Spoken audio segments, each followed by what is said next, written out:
बिस्मिल्लाहिर्रहमानिर्रहीम। आज की कहानी बहुत ही दिलचस्प होने वाली है क्योंकि बात होगी गार में 3 दोस्तों की। तमाम दोस्त वीडियो आखिर तक जरूर देखें। 3 दोस्तों की कहानी जो एक गार में फंस जाते हैं, गार का दरवाजा बंद हो जाता है, फिर इनको निजात कैसे मिलती है, इसलिए वीडियो को आखिर तक जरूर देखिएगा। नए आने वाले दोस्तों से अपील है कि हमारे चैनल को सब्सक्राइब कर लें और महफिले दुआ का हिस्सा बनने के लिए कमेंट में अपना पूरा नाम लिखें। पहाड़ों के दरमियान तिजारती रास्ता था। घोर घटा और बादलों ने दिन को तारीक रात में बदल दिया था। बादल गरज और चमक रहे थे, बिजलियां कड़क रही थीं और मूसलाधार बारिश बरस रही थी। उसी दौरान बादलों की गरज और कड़क से खौफजदा होकर वो दोस्त कभी आसमान की तरफ देखते तो कभी उस सैलाबी रेले की तरफ जो पहाड़ों से बहकर इनके पीछे आ रहा था। 2 आदमी तो डूबने के खतरे से निजात हासिल करने के लिए दौड़ रहे थे और तीसरा आदमी कुछ सोचता हुआ तेज चल रहा था। साथ पीछे क्या देखते हो, तेज चलो ताकि महफूज ठिकाने में पनाह हासिल कर ले। फारूक ने कहा, सऊद थोड़ा पीछे रह गया है, वो क्या कर रहा है, छोड़ो उसे और अपनी जान की फिक्र करो। साद बोला, ये कोई मुनासिब बात नहीं है कि हम अपने साथी को रास्ते में छोड़कर भाग जाएं। साद ने बुलंद आवाज से पुकारा, अरे सऊद सऊद। दूर से आवाज सुनाई देती है, भाई क्या बात है? फारूक बोला, अरे कहाँ हो, भागकर हमारे साथ मिलकर जान बचाओ। सऊद बोला, साथियों मेरा ख्याल है कि हम लोग यहाँ रुक जाएं और बारिश थमने के बाद रवाना हो। सैलाबी रेला बह रहा है। हंगामी सूरत हाल में किसी तरह सैलाबी रेले से भाग कर निकल सकते हैं, अलबत्ता किसी तदबीर से हम यहाँ से बच सकते हैं। साद बोला, किस तरह बच सकते हैं? साद बोला, इस तरह कि हम पहाड़ के दामन में गार के अंदर पनाह हासिल कर लें। सैलाबी रेला फर्राटे भरता सुनाई देता है। फारूक बोला, अल्लाह से दुआ करो कि वो हमें महफूज रखे और हमें गार के अंदर चलना चाहिए। साद बोला, ये जो चट्टान गार के दाहने पर है, अगर ये गिर पड़ी तो गार का मुंह बंद हो जाएगा और हम जिंदा दरगोर हो जाएंगे। सऊद ने कहा, सदियों से चट्टानें यही हैं, कुछ नहीं होगा। साद बोला, क्या जमानत है कि चट्टान न हिले और वैसे ही खड़ी रहे? सऊद मजाक उड़ाते हुए बोला, चलो सब खत्म हो जाएंगे ना और तेरी कब्र से जान छुट जाएगी। फारूक बोला, भाई जान बचाने का वक्त है, झगड़े का नहीं, बस यहीं खत्म करो, अल्लाह बेहतर करेगा। तीनों तेजी से ऊपर चढ़कर गार में बैठ जाते हैं। गार के मुंह की तरफ से थोड़ी बहुत रोशनी आ रही होती है और सैलाब की गड़गड़ाहट महसूस हो रही होती है। साद बोला, भाई सऊद कितना अच्छा होता अगर हम तेरी बात मान लेते। साद बोला, अगर ये चट्टान गार के दाहने पर गिर पड़ी तब हम तेरी राय दुरुस्त मान लेंगे। फारूक बोला, अफसोस है तुम लोगों पर, अल्लाह का जिक्र करो कि अल्लाह खैर करे और अंजाम बखैर हो, बहस क्यों करते हो? इसी दौरान गार के दहाने की तरफ से थरथराहट सुनाई देती है।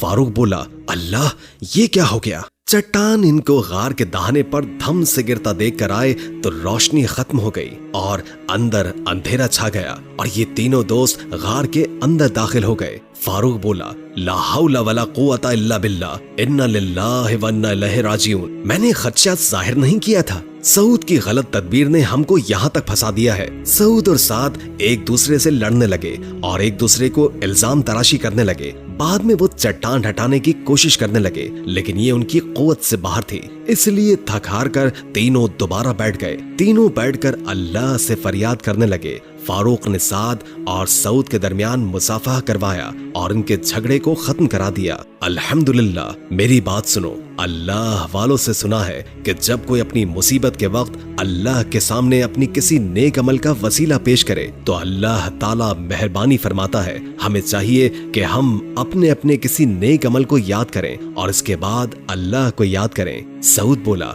भाई फारूक आप तो नेक आदमी मालूम होते हैं, इसलिए पहले तुम कोई नेक अमल पेश करो। फारूक बोला, ये तो अल्लाह ही जानता है कि नेक कौन है, मैं तो इंतहाई गुनाहगार आदमी हूँ। सिवाय इस अमल के कोई अमल नहीं कि मैं बूढ़े वालिदैन से अच्छा सलूक किया करता था। सऊद बोला, भाई फारूक बयान करो, बूढ़े वालिदैन से अच्छा सलूक करना बड़ा नेक अमल है। फारूक बोलने लगा, मेरी आदत थी कि मैं रोजाना बकरियां चराता और शाम को घर लौटता था और बकरियों का दूध धोकर पहले अपने बूढ़े वालिदैन को पिलाता और फिर अपने बीवी बच्चों को। एक रोज मैं बकरियां चराता बहुत दूर निकल गया और वापस आया तो मुझे मेरी बीवी भूख से निढाल मिली। मैं दूध का प्याला हाथों में थामे खड़ा था। सामने बीवी थी जो पूछती है, फारूक आज कहाँ चले गए थे? मैं बोला, आज बकरियां चराते चराते दूर निकल गया था। मेरे वालिदैन कहाँ हैं? बीवी बोली, वो इंतजार करते करते सो गए हैं। बोला, अफसोस, बगैर खाना खाए ही सो गए।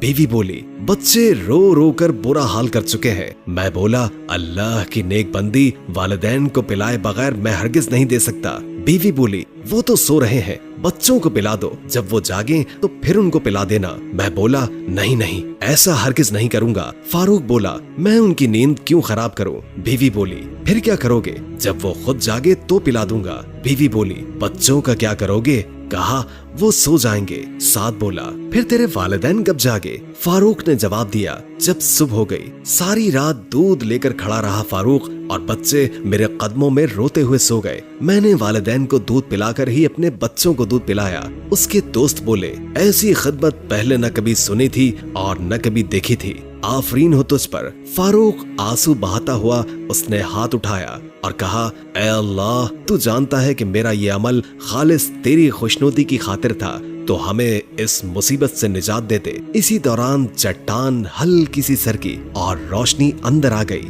मेरे अल्लाह करीम, तेरा शुक्र है। साद बोला, लेकिन हम अभी भी बाहर नहीं निकल सकते क्योंकि सुराख अभी बहुत तंग है। फारूक, अब आपकी बारी है। मेरे दोस्तों, तुम में से कोई भी ऐसा अमल याद करो कि जिंदगी के किसी हिस्से में फकत अल्लाह की खुशनुदी के लिए तुम लोगों ने किया हो। तुम भी कोई नेक अमल पेश करो और अल्लाह से दुआ मांगो। नहीं भाई सऊद, क्या आपने कोई नेक अमल नहीं किया जो बारगाहे इलाही में पेश करूंगा? लिहाजा तुम भी कोई नेकी याद करो। साथ बल्कि तुम कोई नेक अमल पेश करो और छोटी सी भी नेकी को मामूली न समझो। कोई भी नेकी याद करो और उसे हकीर न जानो। अल्लाह किसी अमल को हकीर नहीं समझता। साथ बोला, एक बात याद आ गई है जो नेकी तो नहीं बल्कि बुराई से बचाव है, लेकिन बयान करने से शर्म आती है। फारूक बोला, अफसोस है तुझ पर, पता नहीं कि बुराई से बचना भी नेकी है। शर्म किस बात की? साहब, इसके तज़किरे से मेरी करीबी अजीजा की इज्जत का मसला है। वो बोले, हमारा वादा है, हम इस बात को किसी के सामने नहीं करेंगे। किस्सा बयान किया। मेरे चचा की बेटी थी, मैं उससे इतनी मोहब्बत करता था कि बयान से बाहर है, लेकिन मैं तंगदस्त और फकीर इंसान था। मेरी नादारी की वजह से मेरे चचा ने मुझे उसका रिश्ता नहीं दिया, लेकिन उसकी मोहब्बत मेरे दिल में बस गई थी। चुनाचे मैंने हुसूल मोहब्बत के लिए खूब मेहनत की, यहाँ तक कि मैं अपनी बस्ती का दौलतमंद शख्स बन गया। एक रोज मुझे शैतान ने वरगला कर पैसे का लालच देकर गुनाह की दावत दी। अलबत्ता उस इलाके से कहत साली और फाका कशी ने घेर लिया और वो मेरे पास इमदाद के लिए आई। मैं बोला, मरहबा मेरी महबूबा, सुनाए कैसे आना हुआ? मैं समझता हूँ कि चचाजाद की मोहब्बत खींच के लाई होगी। अपने शाया निशान कालीन पर तशरीफ रखिए। वो बोली, घरेलू हालात बहुत खराब हैं, तो मैंने 60 दिनार रखे हैं, लेकिन अब 120 दिनार देता हूँ, तो बताओ। वो बोली, नहीं, इतना ही काफी है। मैंने दीनार पकड़ाते हुए कहा, मेरे अरसा दराज की ख्वाहिश पूरी होने लगी है। अल्लाह तुझे खुश रखे। मेरी इस नेकी से मेरी औलाद और मेरे शौहर की जिंदगी भर जाएगी। मैं बोला, बराए मेहरबानी मेरे सामने अपने शौहर का जिक्र न करो। खातून बोली, अगर तुझे उसके नाम से गैरत आती है तो उसे ये दीनार देकर गैरत ना आएगी। मैं बोला, क्या उसने इजाजत दी थी? वो बोली, हाँ, और इस वक्त क्योंकि बच्चे फाके से मर रहे हैं तो वो मजबूरी में मान गया। सऊद का रंग पीला पड़ गया। मगलूब होकर अपना हाथ उसकी कलाई में रख दिया। आओ मेरे पास ताकि मैं अपनी आरज़ू पूरी करूं। बेचारी खातून उसकी आरज़ू पूरी करने के लिए हामी भरकर रोने लगी। खातून बोली, अल्लाह का खौफ करो और तू भी अल्लाह से डर और मेरी मजबूरी पर तरस खा और हराम कारी से बच और मुझे भी बचा। तू मजबूरी की हालत में अल्लाह का खौफ कर रही है। मेरे जैसा दौलत वाला कौन होगा जो इस हालत में भी अल्लाह से न डरे? उठ जा, मैं अब तुझे हाथ नहीं लगाऊंगा। खातून बोली, ये दीनार वापस ले लो। सऊद ने जवाब दिया, क्यों? ले जाओ, ये भी ले जाओ, मैंने ये दीनार तुम्हें बख्श दिए हैं। खातून बोली, मेरा खावन तो समझेगा कि इस बात को मुझे तेरे खावन का नहीं बल्कि अल्लाह रब्बुल आलमीन का खौफ है। उसे यकीन दिलाओ कि अल्लाह ने तुम्हारी इज्जत को सलामत रखा है। सऊद बोला, और उस वक्त मेरा दिल आतिशे शौक से पिघल रहा था। सऊद ने रोते हुए हाथ उठाए और अल्लाह से दुआ की, तू जानता है कि मैंने फकत तेरे खौफ से उसे छोड़ दिया था और दीनार भी उसे दे दिए थे। उस चट्टान को गार के दहाने से हटा दे। फारूक बोला, जरा इधर देखना, चट्टान सरक पड़ी है। देखो फारूक, अल्लाह का शुक्र है। सऊद बोला, अब तो आसमान भी नजर आने लगा है। यहाँ से हम अभी भी नहीं निकल सकते क्योंकि जगह अब भी बहुत तंग है। अल्लाह करे ये जल्द हट जाए। सऊद बोला, साद भाई अब आपकी बारी है। भाई अब तेरी बारी है। साद बोला, एक अमल है जो मैंने अल्लाह के लिए किया था और इरादा किया था कि किसी से बयान नहीं करूंगा। मैं चाहता हूँ कि वो अमल पोशीदा रहे। साद भाई ऐसा ना करो, बल्कि अपने अमल को जरूर बयान करो। देखते नहीं हो कि कितनी बड़ी मुसीबत है। अगर तू उसको याद करके दुआ मांगे तो अल्लाह हमारी मदद करेगा। साद बोला, मैंने चंद मजदूर रखे जिन्होंने सारा दिन काम किया। जब शाम हुई तो मैंने मजदूरों को मजदूरी देकर मुस्तरद कर दिया, मगर एक मजदूर के साथ तल्ख कलामी कर बैठा जो मुझसे नाराज हो गया और बगैर मजदूरी लिए चला गया। बाद में मुझे अपने किए पर पशेमानी हुई। मैं उसको तलाश करने निकल पड़ा, लेकिन वो न मिल सका। मैंने उसकी मजदूरी को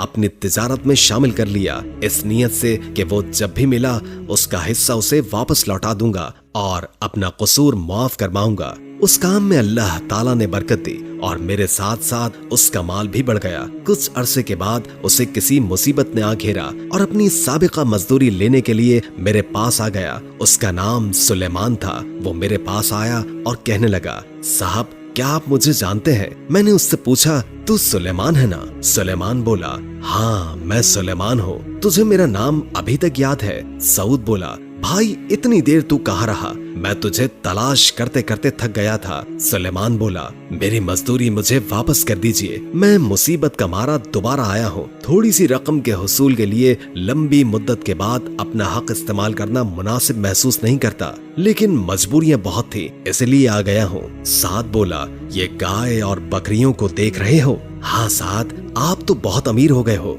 साद बोला, ये सब तेरा माल है जिससे मैं अमानत समझकर संभालता रहा हूँ। ये ले जाओ और मुझे अपनी इस अमानत के बोझ से सुबकदोश कर दो। सुलेमान बोला, मजाक न करो भाई, मैं मुसीबत का सताया हुआ इंसान हूँ। मैंने कहा, अल्लाह की कसम मजाक नहीं, बल्कि ये सब कुछ तेरा ही है। सुलेमान बोला, क्या वाकई सच कह रहे हो? साद, ये बिल्कुल सच है, अल्लाह की कसम। सुलेमान बोला, ये तो किस कदर ज्यादा भी है, आधा आप रख लो। वो बोला, सुलेमान अल्लाह ताला तेरे माल में बरकत दे। साद बोला, अगर अल्लाह ताला मुझे मोहताज कर देता तो मैं किस तरह आपके माल की हिफाजत करता? अब गार की तरफ आते हैं। साद बोला, और फिर वो सब बकरियां और गाय ले गया। साद ने जवाब दिया, हाँ, और इस पर मेरी बीवी मुझसे महीनों नाराज रही कि मैंने आधा माल क्यों नहीं लिया। मैंने कहा कि अल्लाह ताला माल में बरकत और फरावानी बख्शने वाला है। फारूक बोला, अब आप दुआ करो कि अल्लाह ताला इस मुबारक अमल की बरकत से मुसीबत को दूर कर दे। साद ने रोते हुए हाथ उठाए और कहा, अल्लाह तू जानता है कि मैंने ये सब कुछ तेरी खुशनुदी हासिल करने की खातिर किया था। उसी दौरान चट्टान गार से हट जाती है और वो तीनों खुशी से चिल्लाते हुए रो पड़ते हैं और अल्लाह का शुक्र अदा करने लगते हैं कि अल्लाह ने उनके लिए रास्ता खोल दिया।